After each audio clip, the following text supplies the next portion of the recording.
Gain staging is the proper level setting of each section of the signal path so that none of them overload. Let's look at how to do just that. Since you may have several signal processors in your signal path while recording, it's important that any one of them isn't being overdriven. This may result in anything from the tone changing slightly to some outright hard-sounding distortion. In most cases, the signal path is going to be rather simple, with just a mic preamp into your DAW. In this case, make sure that the overload LED isn't being lit on the mic preamp. If it is, back off on the input gain.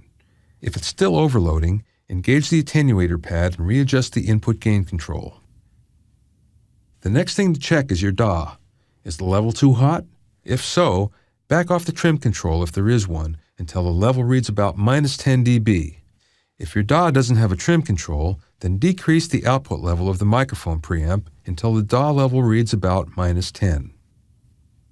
In this example, we've added an outboard EQ to the signal chain. Once again, we'll look at the preamp first to make sure that it's not overloading. Then we'll look at the EQ.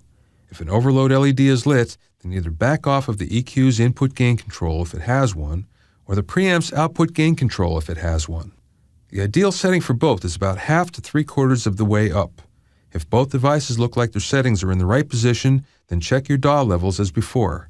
If the DAW levels are too hot, back off of the EQ's output control until the record level is at about -10 dB. That's how we set the gain staging during recording. Make sure that there are no overload LEDs lit anywhere, and that the record level ends up at -10 dB. Adjust the input and output level controls to get the ideal levels.